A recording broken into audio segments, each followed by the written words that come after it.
Oh yeah, yeah, yeah, yeah. Oh yeah. What's good? It's Big Homie Fresh, and I'm from Hazelhurst, Mississippi. Just need to get away from they man for a little while. You know what I'm saying? You know what I'm saying? I want to say it was like 2004. I was like in the ninth grade, and like they used to have a lot of talent shows back in the day, and they don't really have them like that anymore. So that's kind of like where I took myself serious when I realized that, when I got the mic, a lot of people were really feeling what I was doing. So I felt like it was more than just a hobby. This is something that is very meaningful to me, and a lot of people are really feeling what I'm doing. I seen this bad bitch and she was pumping the gas and I said, damn, she got a fat ass. So me being 2006. Actually, a friend of mine, his name is Jacord, what we call him Yellow Kid. He told me about this software called Fruity Loops. It was called FL Studio rather. And my mom had got me a Yamaha keyboard for Christmas, and she got me on the Fruity Loops program. So I had used like the Akai MPC 2000 XL. Those they kind of expensive now. Back then they weren't really that expensive. So like my mom was very, instrumental in helping me out with as far as production when I started taking it serious. So yeah, it was like 2006. I had some mediocre beats, but over time I got better, because with time you do get better. I'm the motherfucking gangsta Mac. I'm the motherfucking gangsta Mac. Yeah, most definitely. Basically, it's just I like to take my time. If I'm working on a certain album or single, I like to make sure the sound comes out right, because I want people to understand, like, when you're working on something, it's not just getting a beat and just putting something together. Like, you really have to dig deep into what your true talent is. It's not just, that's why there's a difference between rap and hip hop. Rap is what you do, hip hop is what you live. So you have to really make sure what you're putting down on wax is really what you're living and what you're really doing. Or if it's just something that really relates to your personality, your character as an artist. Grab the shit, left the weed and spit off in the murder. Damn, I'm the motherfucking gangsta Mac. Fun, entertaining, exciting, dope. So many things you can say about it. Cause like I don't like to be, I'm serious in the studio, but I don't like to be super serious, because when we're in here, I like to let everyone have fun and know we're here to have fun, because I think that's what's missing out of the whole music industry, especially in hip hop. Everything is so serious and, shoot 'em up, bang, bang, and run off with you and stuff like that. I feel like when you come in the studio with me, we're here to have a good vibe, make great music, and probably something that's timeless, make some classics, some classic shit. Oh yeah, yeah, yeah, yeah. Oh yeah. This one right here is dedicated to Yes, actually, there's an album I produced for my friend girl, Jessica T. Shout out to Jessica T. Her album is The Diary of Me. It'll be executive produced by yours truly. It's set to drop in December, but we don't have a date for it yet, because right now we're working on a single. So just be on the lookout for it. All my R&B fans out there, all my women that are big R&B fans, we have my friend girl. She's dropping a great album, great material. You'll love it. I'm the motherfucking gangsta Mac. Fuck your bitch from the back. Cruising down the street to go. Actually, it was Dr. Dre's The Chronic. I listened to The Chronic through the whole process of putting this album together. Like, we started working on the album in like late 2013, almost 2014. And through the whole process, I didn't listen to the radio, didn't listen to anything. I listened to The Chronic because the way Dr. Dre sequenced The Chronic was kind of like how I wanted to sequence the product. Not exactly like him, but to get inspiration from it. And that was the inspiration behind creating the product, because I wanted to be as authentic as it possibly could. Like, just let everybody know, like, he's not just, capping his rap. He's really, living what he's, representing, what he's putting down on wax. And that's why the product went from being, the way it is, I'm the motherfucking gangsta Mac. I'm the motherfucking gangsta Mac. I'm the motherfucking. To be honest, as I said, I just like to have fun when I create, records and working in the studio and stuff. I didn't realize the impact of it. I really didn't. I just knew we was making some good music, especially from day one. When it was me and Smoov Retro and my homie Dollar, when we worked on the first song. Wasn't the first single, but we worked on the first song on the product. I knew we was making some good music, but I had no idea how impactful it would be.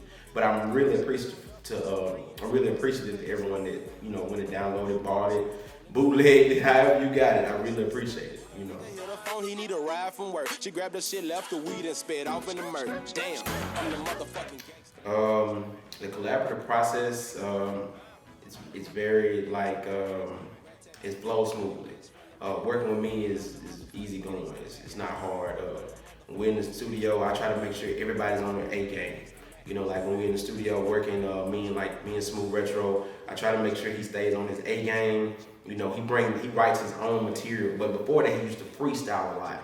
But we always made sure, you know, he kept his knives sharp because, you know, they say iron sharpens iron as man does to another. So I just want to make sure that when he comes in here, you know what I'm saying, killing every beat that I play for him, every song that he lays down, it's good from beginning to end, you know. This one right here is dedicated to all, you know what I'm saying, them girls that just need to get away from them. When I made Gangsta Mack, to be honest, no. To be real, I didn't expect it to be as big as it became. I was just really having fun that day. You know, I worked on it 2 days prior to me recording it, and I was really excited about it. You know, it was like the thrill behind it, and when I put it out, it just exploded. And I appreciate everybody that, you know, supported it, was behind it.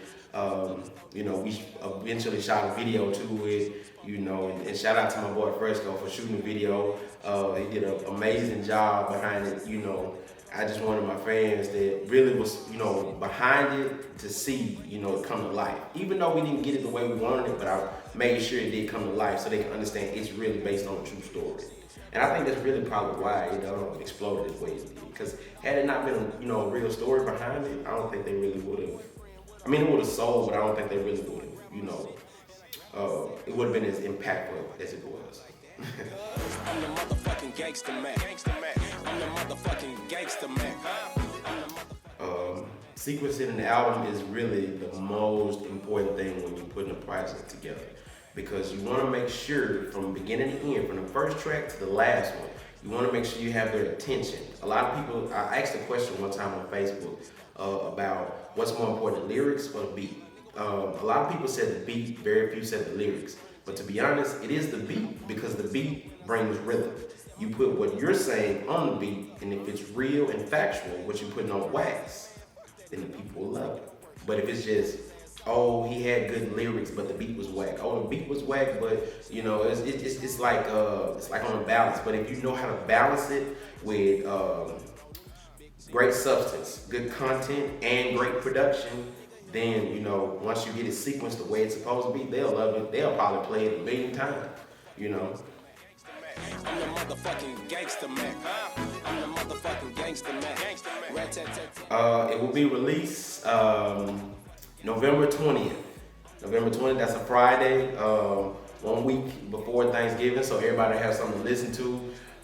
It's going to be a great album. I consider it a timeless classic, even though no one's heard it yet. The first single will drop pretty soon. Not sure about the date, but just be on the lookout for it. But other than that, the album will be coming out November 20th. I'm getting money, yeah, I'm getting rich. Don't check me, my nigga, check your bitch. It's a humbling experience. It didn't give me the big head. And shout out to DJ Wonder. It didn't give me the big head. It just made me realize that I'm making an impact slowly but surely in the music industry, and I'm doing a good job. It's all good, baby. Make that shit slap, bro. I'm the motherfucking gangster man. I'm the motherfucking. Yes, I'll be producing Smoov Retro's album, The Doghouse.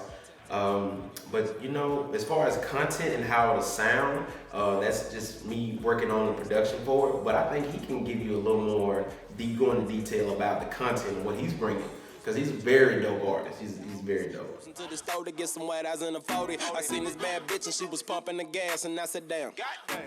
This album is going to be consisted of kind of like a modern day doggy style, if you will. That's where the inspiration came from for the Doghouse, the name of the Doghouse album. The content is going to be, I'm pretty sure a lot about it. Everybody will be able to relate to it, whether you older or younger, if you especially a 90s baby like me. But you know, that's where the inspiration come from. Shout out to Snoop for that. So I grabbed my shit and I grabbed my set, ran out the back door. I can't go out like that, cuz. 5 years from now, Grammy nominated, hopefully. Platinum after platinum plat. Producing more. Hopefully doing big things. You know, major things. Maybe movies, just anything. I'm looking forward to. I'm always keeping, you know what I'm saying, looking for more doors to open, bigger opportunities, everything. But most importantly, more producing. But we need to link up. I understand what you're saying, but I ain't trying to get merged. Said, man, fuck that nigga. I'm finna take Yo, what's up? It's Big Homie Fresh, aka the Gangsta Mac. You can find me on Twitter, IG, YouTube right now. You know what I'm saying? Snapchat if you feel like hit me up on Snapchat. The product 2.0, it drops November 20th. Be on the lookout for that. You know what I'm saying? And who am I? The motherfucking Gangsta Mac. Bitch. Damn, I'm the motherfucking Gangsta Mac. I'm the motherfucking Gangsta Mac. I'm the motherfucking Gangsta Mac. Rat-tat-tat-tat, fuck your bitch from the back. Visuals as